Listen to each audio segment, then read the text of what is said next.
Hello everyone. तो इस video में हम इंडस्ट्रियल रिलेशन कोड 2020 कंप्लीट करने वाले हैं। इससे पहले हमने हमारी ये सीरीज़ चल रही है न्यू लेबर कोड की जो हमारी सीरीज है उसमें हमने 3 लेबर कोड कर लिए हैं। पहला कौन सा किया था हमने? सबसे पहले हमने किया था वेजेस कोड ऑन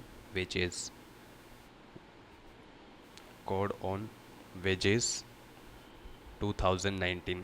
उसके बाद दूसरा किया था हमने कोड ऑन सोशल सिक्योरिटी 2020। और तीसरा किया था फिर हमने ओ एस एच कोड 2020। अब लेबर कोड में 4 लेबर कोड है, जो 3 हमने कंप्लीट कर लिए और ये फोर्थ वाला है इंडस्ट्रियल रिलेशन कोड 2020। इसके अंदर 14 चैप्टर्स है और 104 सेक्शंस है। ठीक है, तो 104 सेक्शन को याद कर सकता है तो वो कर ले जाके, नहीं तो जो ये लेक्चर में हम पढ़ रहे हैं वो पढ़ ले, यहीं से पेपर आएगा। ठीक है, तो चलो शुरू करते हैं। जो हमारा ये इंडस्ट्रियल रिलेशन कोड 2020 है, वो तीन लॉज को कवर करता है। कौन कौन से को? इंडस्ट्रियल डिस्प्यूट एक्ट 1947 को, इंडस्ट्रियल एम्प्लॉयमेंट एक्ट 1946 और ट्रेड यूनियन एक्ट 1926। इनको ये कवर करता है। तो ये जो ग्रीन वाला है ये तो इसमें रिवीजन हुआ है, और जो यहाँ पे ये येलो वाला है ये न्यू प्रोविज़न है। ठीक है, तो ये जो ग्रीन में दिख रहा है आपको ये रिवीजन है और येलो वाला न्यू प्रोविज़न है। तो सबसे पहले हम देखते हैं एम्प्लॉयर ऑब्लिगेशंस में क्या रिवीजन हुआ है। सेक्शन 4 किस चीज़ के बारे में बात करता है? ये जीआरसी की बात करता है। जीआरसी मतलब ग्रीवांस रीएड्रेसल कमेटी। तो ये ग्रीवांस रीएड्रेसल कमेटी है, ये क्या करती है?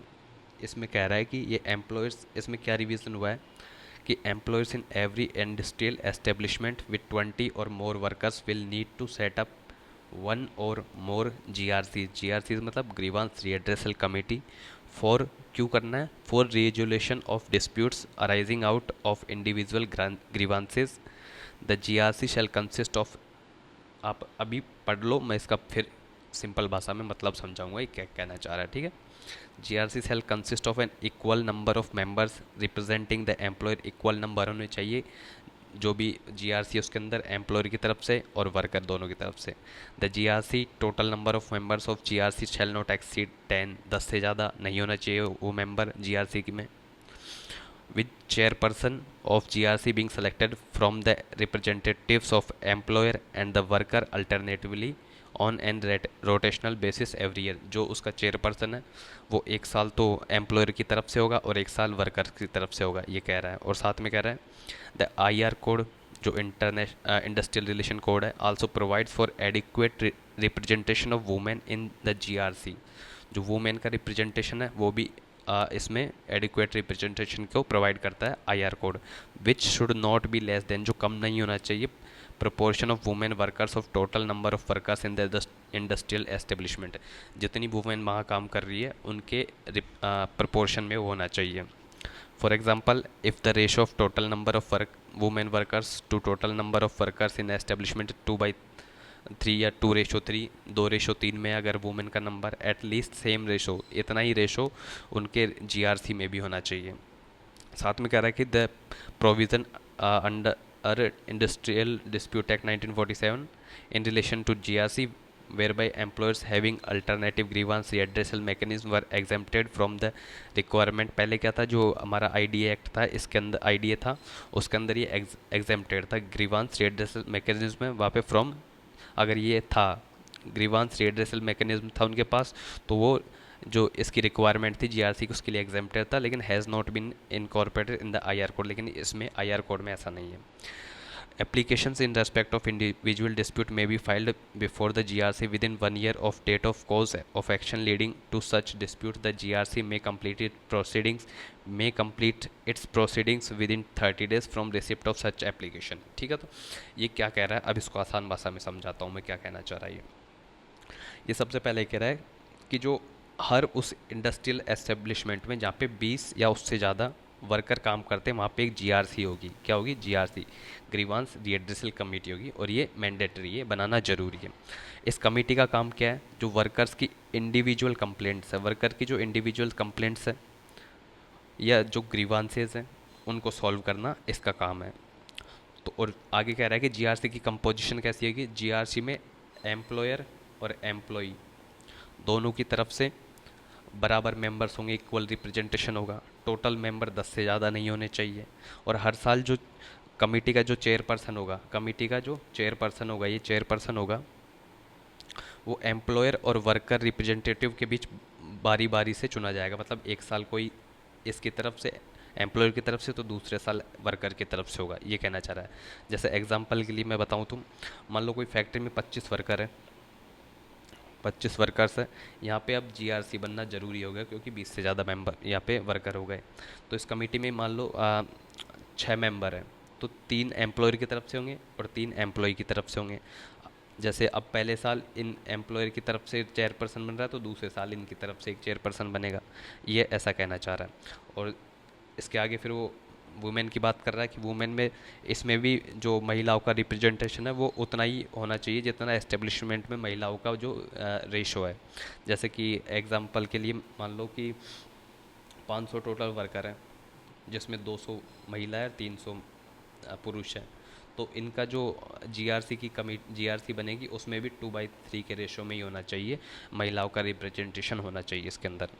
पहले क्या था, पहले जो हमारा इंडस्ट्रियल डिस्प्यूट एक्ट था, उसमें अगर किसी एम्प्लॉयर के पास कोई कंप्लेंट सॉल्विंग सिस्टम था, मान ये कह रहा है कि यहाँ पे कि, या देखो यहाँ कह रहा है, ये रहा ग्रीवांस रीएड्रेसल मैकेनिज्म। अगर पुराने इंडस्ट्रियल जो हमारा आईडीए था उसमें अगर किसी एम्प्लॉयर के पास पहले से कोई कंप्लेंट सॉल्विंग सिस्टम था तो उसे जीआरसी बनाने की ज़रूरत नहीं होती थी। लेकिन अब जो आईआर कोड आया है हमारा, इसमें कोई भी ऐसा एग्जम्पशन नहीं है, उस किसी को भी एग्जाम्प्ट नहीं किया जाएगा। 20 है, 20 या 20 से ज़्यादा है तो उसको जीआरसी बनाना ही पड़ेगा, ये इस पूरे इसमें ये कह रहा है। और इस वाले में वो कह रहा है कि कंप्लेंट की जो लिमिट कितनी होगी, जो वर्कर है, कोई वर्कर अपनी कंप्लेंट 1 साल के अंदर दे सकता है, 1 year, with in 1 year GRC के पास दे सकता है। कमेटी को कोशिश करनी है कि 30 दिनों के अंदर मामला सुलझा दिया जाए। ये जो टाइम लिमिट है ये सजेस्टिव है, जरूरी नहीं कि स्ट्रिक्टली 30 दिन में ही करना हो, ये सजेस्टिव है 30 दिन के अंदर।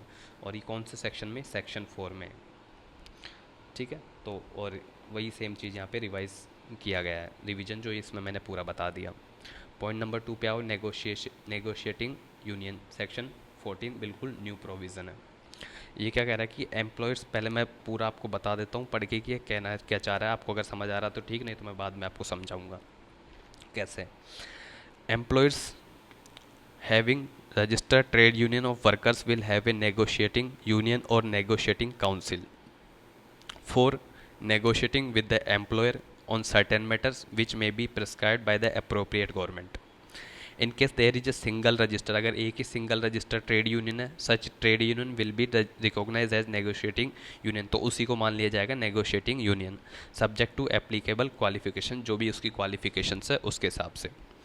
इन केस देर आर मल्टीपल, अगर मल्टीपल ट्रेड यूनियन है तो an industrial establishment the trade union having support of at least 51%, जिसके पास 51% का सपोर्ट है और ज़्यादा का या उससे ज़्यादा का, workers of the industrial establishment shall be recognise as the sole negotiation. तो एक से ज़्यादा है तो जिसके पास 51% या उससे ज़्यादा का है उसको मान लिया जाएगा क्या, नेगोशिएटिंग यूनियन। तो देखो ये क्या कहना चाह रहा है, अब मैं पूरा बता देता हूँ।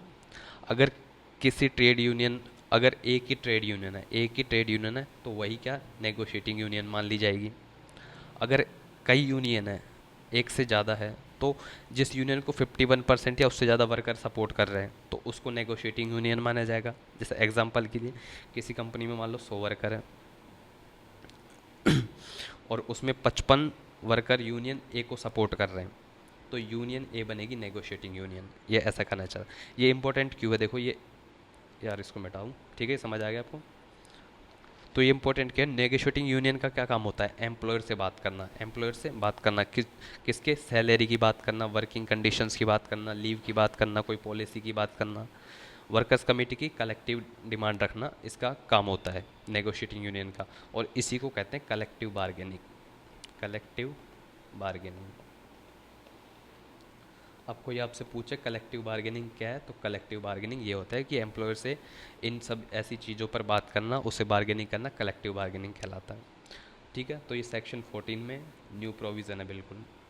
आओ थर्ड पॉइंट, नेगोशिएटिंग काउंसिल, जो सेक्शन 14 में ही ये भी न्यू प्रोविज़न है। ये क्या कहता है कि if there are more than one trade union of workers register under functioning in industrial establishment and no such trade union has support of at least 51%। अब मान लो एक से ज़्यादा है और किसी को भी 51% से ज़्यादा का सपोर्ट नहीं है of workers of the industrial establishment, the employer shall constitute, जो एम्प्लॉयर है वो एक कंस्टिट्यूट करेगा एक negotiating council for negotiating with the employer, employer के साथ नेगोशिएशन के लिए ऑन द मैटर्स विच में B prescribed by the appropriate government, उन मैटर्स पे जो अप्रोप्रिएट गवर्नमेंट कौन, सेंट्रल गवर्नमेंट है, स्टेट गवर्नमेंट जो भी बताएगा। The negotiating council shall consist of representatives of registered trade unions which have the support of at least 20% of the total workers of the industrial establishment। और जो negotiating council है उसमें representative होंगे trade union के which have जिसके पास कम से कम 20% का support होगा। देखिए अब मैं पूरा आपको एक बार समझाता हूँ क्या कहना चाह रहा है। ये कहना चाह रहा है कि अब अगर किसी कंपनी में एक से ज़्यादा यूनियन है मान लो और किसी को भी 51% का सपोर्ट नहीं है, तो एम्प्लॉयर खुद बनाएगा एक नेगोशिएटिंग काउंसिल। तो काउंसिल का स्ट्रक्चर कैसे रहेगा, इस काउंसिल में वो यूनियन शामिल होगी जिन्हें जो टोटल वर्कर्स है उनका कम से कम 20% सपोर्ट मिलता हो। कोई बात नहीं समझ आया तो मैं एग्जांपल से समझाता हूँ, अब आ जाएगा समझ। मान लो किसी कंपनी में 100 वर्कर्स हैं, अब उसमें एक यूनियन है ए, एक यूनियन है बी, ठीक है। ए को सपोर्ट करते हैं 40, इसको सपोर्ट करते हैं 30। तो अब किसको नेगोशिएटिंग काउंसिल मानेंगे, इन दोनों को ही मानेंगे, क्योंकि ये भी देखो 100 टोटल वर्कर, तो ये भी 20% से ज़्यादा है और ये भी 20% से ज़्यादा, तो ये इन दोनों को नेगोशिएटिंग काउंसिल मानेंगे। और ये सेक्शन 14 है, इसमें इसकी बात करता है नेगोशिएटिंग काउंसिल की। फोर्थ पॉइंट आओ, वर्कर रीस्किलिंग फंड। ये बहुत बढ़िया प्रोविज़न डाला है, न्यू प्रोविज़न है सेक्शन 83 में। देखो सेक्शन कितने हैं इसमें, 104 सेक्शन है। मैंने बताया आपको 14 चैप्टर्स है और 104 सेक्शन है। 104 सेक्शंस याद करना पॉसिबल नहीं है, तो मैं जितने बता रहा हूँ उतने याद करने ही है आपको, इनमें से तो कुछ नहीं छोड़ना है। इनकी आप नोट्स बनाओ या इस पीडीएफ से पढ़ो, टेलीग्राम में पीडीएफ डाल देता हूँ, कैसे भी पढ़ो, लेकिन जितना बता रहा हूँ उतने सेक्शन तो बिल्कुल नहीं छोड़ने हैं, और इन्हीं से क्वेश्चन बनेगा अगर बनेगा तो, ठीक है। वर्कर रीस्किलिंग फंड क्या कहता है, the appropriate government may notify and set up a worker reskilling fund in case of any retrenchment of a worker by an employer, the employer will need to contribute equivalent to 15 days last drawn wages of the retrenched worker to the worker reskilling fund within 45 days of retrenchment। अब क्या है इसमें, एक reskilling fund बनाने का provision है। वो ये क्या कह रहा है, देखो एक बड़ा बढ़िया प्रोविज़न बनाया है। देखो अगर किसी एम्प्लॉयर ने किसी वर्कर को रिट्रेंच कर दिया, मतलब जॉब से निकाल दिया, तो उस वर्कर के जो 15 दिनों की लास्ट ड्रॉन वेज के बराबर जो अमाउंट होगा, 15 दिनों के लास्ट ड्रॉन वेज के बराबर जो अमाउंट होगा, उसको वर्कर रीस्किलिंग फंड के अंदर डालना पड़ेगा 45 डेज़ के अंदर। ये कह रहा है ये, और कुछ नहीं। क्यों डालना पड़ेगा, इसका क्या मकसद क्या है इसका। इस फंड का जो यूज़ है वो क्या करेगा, जो वर्कर जिस वर्कर को रिट्रेन किया गया है तो उसको न्यू स्किल्स सिखाने में, जिससे ताकि वो कोई और जॉब मिल जाए उसको, वहाँ कहीं कोई और जगह जाके वो जॉब कर सके, इसका मकसद ये है, ठीक है। जैसे एग्जांपल के लिए अगर किसी वर्कर की कोई सैलरी 20,000 रुपये थी, उसको रिट्रेंच कर दिया, तो उस 10,000 रुपये उसको 45 दिन के अंदर जो 15 दिन का इसका वेतन 10,000 रुपये हो गया, ये 30 दिन का था, ये 15 दिन का 10,000 रुपये हो जाएगा, इसको फंड में डालना पड़ेगा 45 डेज़ के अंदर, ये कह रहा है। फिफ्थ पॉइंट पे आओ, डिसिप्लिनरी इंक्वायरी टाइमलाइन सेक्शन 38, बिल्कुल न्यू प्रोविज़न है। एक सेकंड, ये क्या कहता है, where an worker is suspended by the employer pending investigation or inquiry into complaints of misconduct against him, such investigation or inquiry shall be completed ordinarily within 90 days from the date of suspension. The employer will need to pay subsistence allowance to the suspended worker as may be provided under the applicable standing orders। ठीक है, ये ठीक है, आपको समझ आ गया तो, लेकिन मैं बता देता हूँ क्या कर सकते। मान लो कोई वर्कर है, उस पर मिसकंडक्ट जानते हो, मतलब बदतमीजी का या कुछ और, उसने कुछ गलत काम किया है, कुछ भी हो सकता है, गलत काम किया, मिसकंडक्ट किया है। और उस पर उसे सस्पेंड कर दिया, तो जो एम्प्लॉयर है, एम्प्लॉयर को क्या करनी है, इंक्वायरी करनी है, पूरी करनी है, 90 डेज़ के अंदर पूरी करनी है। और जब सस्पेंशन चल रहा है उसका, तो सस्पेंशन के जो दौरान उसके सब्सिस्टेंस अलाउंस है, मतलब भत्ता, भत्ता कहते हैं इसको, जो भत्ते हैं वो उसको देने पड़ेंगे। इससे जो वर्कर को जो फाइनेंशियल लॉस है, फाइनेंशियल लॉस नहीं होगा, और इंक्वायरी भी डिले नहीं होगी। ठीक है, क्योंकि जितने ज़्यादा टाइम लगाएगा वो, उतना ही उसको ये अलाउंस देना पड़ेगा, तो वो कोशिश करेगा कि जल्दी से जल्दी का। तो ये बहुत बढ़िया प्रोविज़न डाला है। पॉइंट नंबर 6 पे आओ, स्टैंडिंग ऑर्डर्स, सेक्शन 30। एक सेकेंड रुको। सेक्शन 30, तो स्टैंडिंग ऑर्डर्स का प्रोविज़न पहले से था इन जो 3 एक्ट्स पढ़े इनके अंदर, लेकिन इसमें कुछ रिवाइज़ किया है। क्या रिवाइज़ किया वो देखो। Industrial establishment employing at least 300 workers in the preceding 12 months will need to draft standing orders, जो कि बेस्ड होंगे ऑन मॉडल स्टैंडिंग ऑर्डर्स, जो मॉडल स्टैंडिंग ऑर्डर्स होंगे applicable to the employer. As ये कौन नोटिफाई करेगा, सेंट्रल गवर्नमेंट नोटिफाई करेगा, और it can add up to the MSO as it is.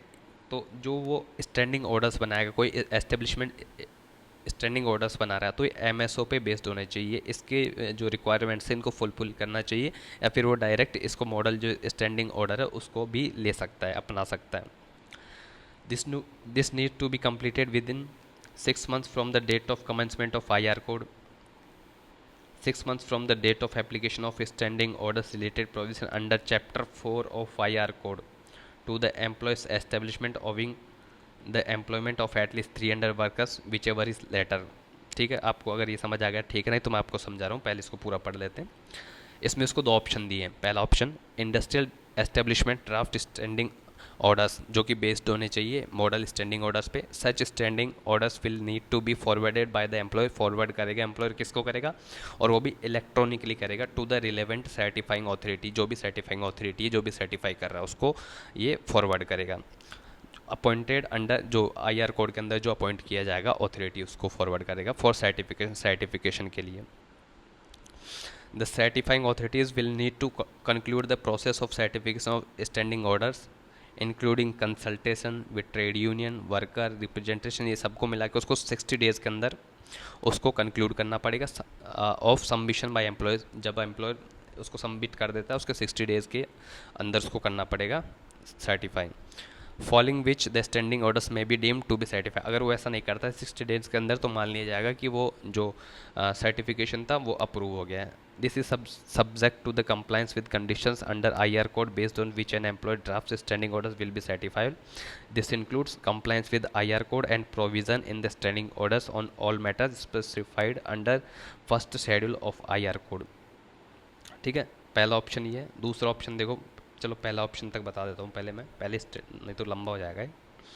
सबसे पहले तो बताओ स्टैंडिंग ऑर्डर्स होते क्या हैं, आपको पता है स्टैंडिंग ऑर्डर्स क्या है? चलो देखो, स्टैंडिंग ऑर्डर्स का मतलब होता है कंपनी के अंदर वर्कर्स और जो एम्प्लॉयर के राइट्स और ड्यूटीज से जुड़े जो रूल्स होते हैं। कंपनी के अंदर जो वर्कर्स और जो एम्प्लॉयर्स हैं उनके राइट्स से और ड्यूटीज़ से जुड़े जो रूल्स होते हैं, रूल्स, वो स्टैंडिंग ऑर्डर्स होते हैं। जिसमें क्या क्या होता है, जैसे वर्किंग आवर्स क्या होंगे, discipline and conduct, leave rules क्या होंगे, ओवर टाइम क्या होगा, और मिसकंडक्ट से रिलेटेड प्रोविज़न क्या होंगे। ये सब के बारे में जो बात करता है वो होते हैं स्टैंडिंग ऑर्डर्स। तो इसके अंदर जो सेक्शन 30 है हमारे IR कोड का, उसमें क्या कह रहा है कि किस स्टैंडिंग ऑर्डर्स बनाना ज़रूरी है, किसके लिए ज़रूरी है, कौन बनाएगा? तो IR कोड के हिसाब से हर इंडस्ट्रियल एस्टेब्लिशमेंट जहाँ पिछले 12 महीने में 300 वर्कर्स काम कर चुके हैं, उनके लिए स्टैंडिंग ऑर्डर्स बनाना ज़रूरी है। ठीक है, अब इसको बनाने के एम्प्लॉयर के पास 2 ऑप्शन है, जिसमें पहला हमने देखा, तो पहले मैं एक्सप्लेन कर देता हूँ। पहले में हमने क्या देखा, इस ऑप्शन वन में हमने देखा एम्प्लॉयर अपने स्टैंडिंग ऑर्डर्स बना सकता है, लेकिन उसे जो मॉडल स्टैंडिंग ऑर्डर्स है उसके आधार पे बनाना होगा। और ये जो बनाएगा उसका जो ड्राफ्ट है वो इलेक्ट्रॉनिकली सर्टिफाइंग जो अथॉरिटी है उसको भेजा जाना पड़ेगा, और ये 60 डेज़ के अंदर पूरा करना होगा। अगर 60 डेज़ के अंदर सर्टिफिकेशन पूरा हो जाता है तो बढ़िया है। अगर 60 डेज़ के अंदर सर्टिफिकेशन पूरा नहीं होता, मान लो अथॉरिटी की तरफ से कुछ जवाब ही नहीं आया, तो ये मान लिया जाएगा कि जो स्टैंडिंग ऑर्डर भेजा था जिसका ड्राफ्ट एम्प्लॉयर ने, वो अप्रूव हो गया है, वो सर्टिफाइड मान लिया जाएगा, सर्टिफाइड मान लिया जाएगा। तो और ये जो स्टैंडिंग ऑर्डर्स है ये तभी सर्टिफाई होंगे जब वो पहला, ये देखो ए वाला जब वो स्टैंडिंग ऑर्डर्स आईआर कोड के सारे नियमों का पालन कर रहे हो। अगर ये 60 डेज़ के अंदर उसको सर्टिफाई कर रहा है तो, अगर नहीं कर रहा तो वो तो अपने आप ही हो गया, फिर उसमें कुछ भी हो, आईआर कोड के हिसाब से होना चाहिए। दूसरा, और जो कोड की फर्स्ट शेड्यूल है, फर्स्ट शेड्यूल में दिए गए सारे विषय इसके अंदर शामिल होंगे। ये देखा specified under first schedule of IR code, जो प्रोविजंस हों वो फर्स्ट शेड्यूल में दिए गए सभी जो विषय हैं उनमें कोड वो सब इसमें शामिल होने चाहिए। तब ये पहला ऑप्शन है। दूसरा ऑप्शन क्या है एम्प्लॉयर के पास,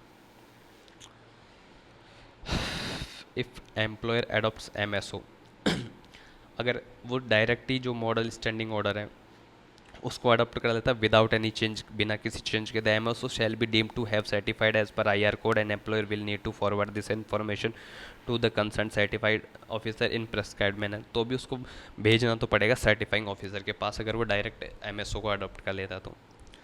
where the employers draft standing orders deviate from the MSO, अगर वो एमएसओ से हट के the employer will need to follow the process prescribe under the IR code for certification of modified standing. अगर वो एमओसी से थोड़े हटके हैं तो उसको जो पहला ऑप्शन, जो पहले ही प्रक्रिया है हमने पढ़ी कि 60 डेज़ वाली, उसको भेजना पड़ेगा ड्राफ्ट, तो उसको वो फॉलो करनी पड़ेगी। A group of employees is also permitted to jointly submit common drafts standing orders for certification. The certified standing orders of an industrial establishment may be amended after expiry of 6 months from the date of on which the standing orders become effective by making application to the certifying officer in this respect in a prescribed manner. और साथ में चलो ये भी पढ़ लो, फिर पूरा बताता हूँ क्या कह रहा है ये। The central government has issued draft MSO tailored to the requirements of the service sector. The same is yet to be notified. चलो ये क्या कह रहा है देखो, जो ऑप्शन 2 है वो क्या कहता है। ऑप्शन 2 कहता है कि एम्प्लॉयर चाहे तो बिना किसी बदलाव के जो MSO है, मॉडल स्टैंडिंग ऑर्डर है, उसको डायरेक्ट अपना सकता है। तो ऐसे में सर्टिफिकेशन ऑटोमेटिक होगा, पहली चीज़ तो है। बस इसके लिए भी उस जो एम्प्लॉयर है उसको इन्फॉर्मेशन भेजनी पड़ेगी। किसको भेजनी पड़ेगी? जो सर्टिफाइंग ऑफिसर है उसको भेजनी पड़ेगी। अगर एम्प्लॉयर, और दूसरी चीज़, अगर एम्प्लॉयर एमएसओ में कोई चेंज कर रहा है, अगर एम्प्लॉयर एमएसओ में कुछ चेंज कर रहा है तो उसको जो नॉर्मल प्रोसीजर है उससे गुजरना पड़ेगा, जो 60 डेज़ वाला है कि भाई उसको भेजना पड़ेगा, 60 डेज़ के अंदर उसको सर्टिफिकेशन लेना पड़ेगा। अगर वो कुछ चेंज कर रहा है तो उसको ये वही वाली प्रक्रिया फॉलो करनी पड़ेगी। एग्जाम्पल के लिए मान लो कोई सॉफ्टवेयर कंपनी है, उसमें 400 वर्कर है, तो वो चाहे तो सर्विस सेक्टर वाला जो मॉडलिंग जो एमएसओ है, जो गवर्नमेंट ने दिया है, उसको सीधे अपना सकती है और लीगल कंप्लाइंस है उसका पूरा कर सकती है। और जो स्टैंडिंग ऑर्डर्स है उसमें अगर कुछ बदलना है तो 6 महीने के बाद ही किया जा सकता है। मान लो उन्होंने कुछ सर्टिफिकेशन ले लिया, अब उसमें उनको कुछ चेंज करना है तो 6 मंथ्स के बाद ही किया जा सकता है, उससे पहले नहीं होगा वो। और इसके लिए भी सर्टिफाइंग जो ऑफिसर है उसको एप्लीकेशन देना ज़रूरी है। ये कह रहा है ये हमारा ऑप्शन 2। और साथ में ये क्या कह रहा है कि जो सेंट्रल गवर्नमेंट है वो सर्विस सेक्टर के लिए ड्राफ्ट एमएसओ तैयार जारी करता है, ये जारी करता है सेंट्रल गवर्नमेंट सर्विस सेक्टर के लिए, लेकिन अभी इसका फाइनल नोटिफिकेशन नहीं मिला है। The same is yet to be notified, मतलब अभी तक नहीं मिला है। 7th पॉइंट पे आओ, dispute resolution and statutory authorities, बिल्कुल न्यू प्रोविज़न है सेक्शन 53 में। इसमें पहला लिमिटेशन पीरियड। अब इसमें क्या क्या लिमिटेशन पीरियड है देखो, जो कंसाइलेशन ऑफिसर है, कंसाइलेशन ऑफिसर तो पता होगा, कंसाइलेशन ऑफिसर अगर नहीं पता है तो ट्रेड यूनियन एक्ट की वो इंडस्ट्रियल डिस्प्यूट एक्ट 1947 की प्लेलिस्ट में एक वीडियो पढ़ी है, उसको जाके पढ़ना, उसके बाद आना इसको पढ़ने की कंसाइलेशन ऑफिसर क्या होता है, नहीं तो वीडियो ये काफ़ी लंबा हो जाएगा। तो हमारा इंडस्ट्रियल डिस्प्यूट एक्ट 1947 में एक कंसाइलेशन ऑफिसर होता है, मतलब इसको हिंदी में कहते हैं समझौता अधिकारी। जो कंसाइलेशन ऑफिसर है shall not hold any proceed proceeding related to any industrial dispute after 2 years from the date of the dispute. मतलब कुछ कांड हुआ कोई, तो उसके 2 साल के अंदर अंदर ही जो कंसाइल ऑफिसर है उसकी प्रोसीडिंग्स करेगा, 2 साल के बाद नहीं करेगा, पहली चीज़ तो है। दूसरी, इन case of industrial dispute pertaining, चलो पहले पढ़ लेता हूँ फिर एक साथ पूरा समझाता हूँ क्या है।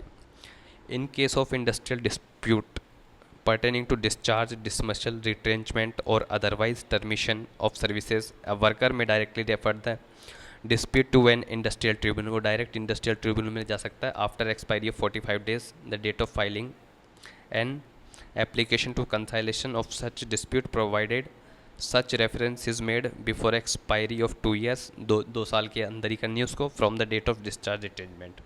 तीसरा पॉइंट कह रहा है कि a worker can file an application before the GRC in respect of disputes arising out of individual grievances within 1 year of the date of on which the cause of action arises। Section 53 में बात कही गई है, section 53 है, और ये ऊपर वाला देख लिया था हमने, जो स्टैंडिंग ऑर्डर्स वाली बात है वो सेक्शन 30 के अंदर है।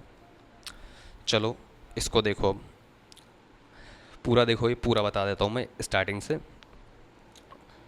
तो जो ये वर्कर या यूनियन कब तक कंप्लेंट या केस कर सकता है, तो इसमें टाइम लिमिट दी गई है। पहला रूल कहता है जो कंसाइलेशन ऑफिसर है, जो कंसाइलेशन, एक सेकंड रुको, जो हमारा एक कंसाइलेशन ऑफिसर है वो किसी भी इंडस्ट्रियल डिस्प्यूट पर अगले 2 साल तक, 2 साल पुराने मामले की हियरिंग नहीं करेगा। 2 साल, अरे मान लो यहाँ पे आज कुछ कांड हुआ, तो आज से 2 साल बाद उसको हियरिंग नहीं करेगा वो कंसाइलेशन ऑफिसर। इसी पीरियड के बीच में उसको करना पड़ेगा, जहाँ जब से हुआ और 2 साल के अंदर उसके बीच उसकी हियरिंग उसको करनी पड़ेगी। अगर डिस्प्यूट 2 साल पहले हुआ है और अब एप्लीकेशन दी जा रही है तो केस एक्सेप्ट नहीं होगा। पहला रूल तो ये कहता है। दूसरा रूल क्या कहता है, अगर कोई जो वर्कर है इंडस्ट्रियल डिस्प्यूट में, कोई वर्कर है उसको डिसमिस किया है, डिस्चार्ज किया है, या रिटेंच किया है, या टर्मिनेट किया है, तो वो क्या कर सकता है, तो वो कर सकता है पहले तो कंसाइलेशन जो ऑफिसर है उसको देगा कंप्लेंट देगा। और अगर वो कंसाइलेशन ऑफिसर 45 डेज़ के अंदर कुछ कंक्लूड नहीं करता है, कुछ भी नहीं सॉल्व नहीं कर रहा है, तो वो डायरेक्ट इंडस्ट्रियल ट्रिब्यूनल में जा सकता है। अब इंडस्ट्रियल ट्रिब्यूनल क्या है वो भी आपको इंडस्ट्रियल डिस्प्यूट एक्ट 1947 वाले वीडियो में पता लगेगा।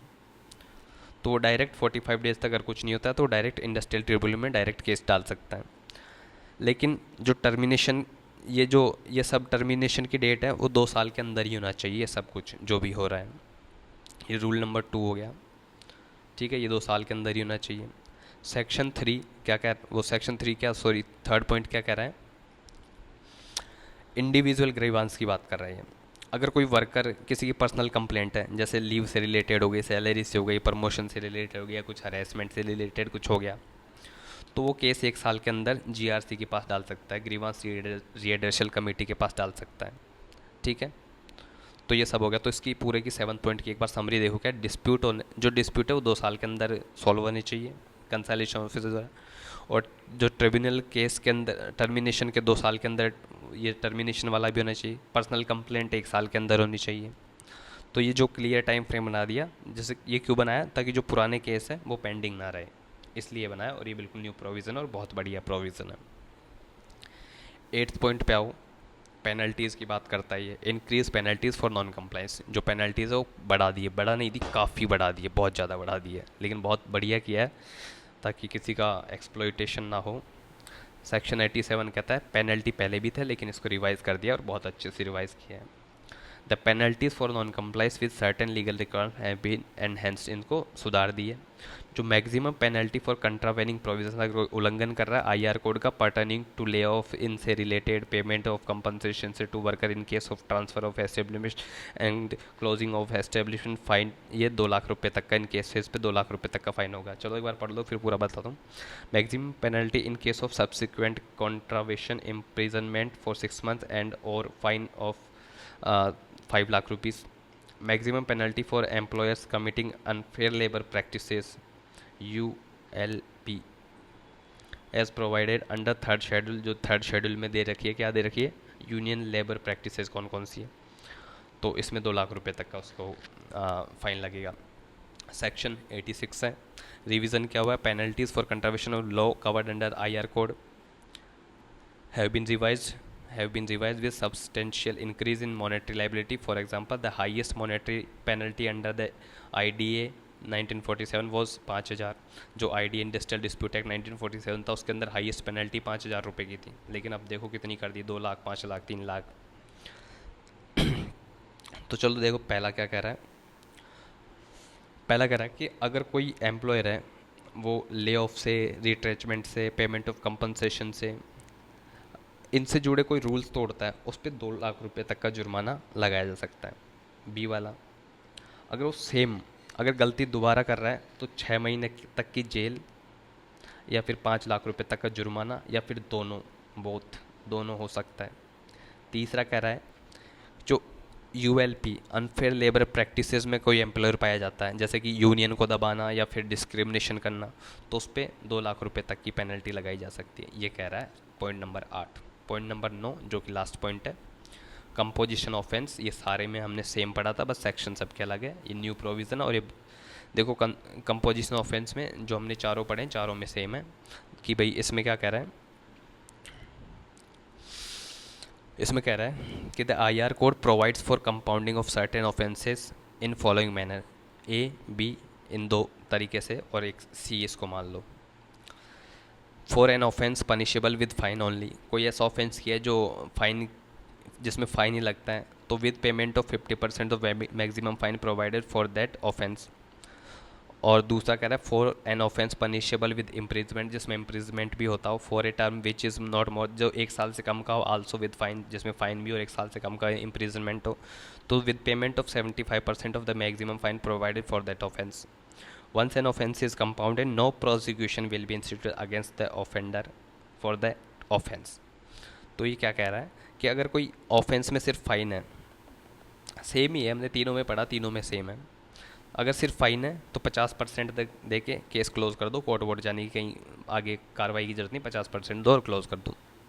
अगर कोई ऐसा है ऑफेंस किया जिसमें जेल भी है और फाइन भी है, और जेल भी कौन सी, 1 साल से कम की है, तो इसमें भी तुम 75% दो पेनल्टी का और निकल जाओ, चलो।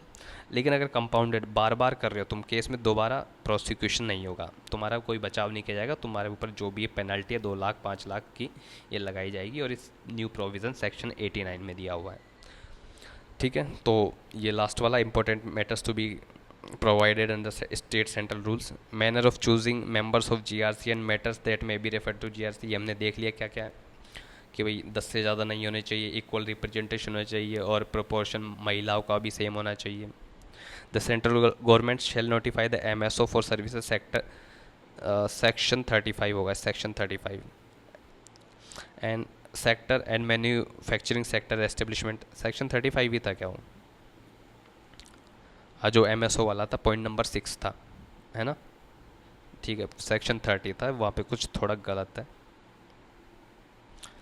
ठीक है, इसको हटा दो।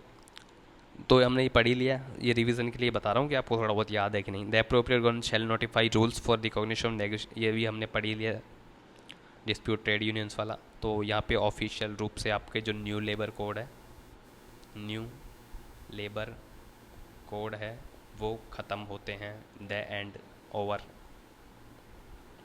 और इस वीडियो में हमने क्या किया है, इंडस्ट्रियल डिस्प्यूट वाले कोड किए हैं 2020 के, और तीनों के पहले इसकी जो PDF है वो डल जाएगी टेलीग्राम में कल, इस वीडियो के अपलोड होने के बाद, ठीक है। और साथ में आपको अगर अलग अलग नहीं देखना है तो मत, जो चारों वीडियो का है वो कंपाइल करके एक वीडियो बना के डालूँगा, उसको देख लेना ताकि आपको ढूंढना ना पड़े। आप जैसा भी हो, अगर अलग अलग देखना है तो अलग अलग देख लेना, या जो पूरा कंपाइल वीडियो डालूंगा उसमें देख लेना। तो thank you so much and जय हिंद।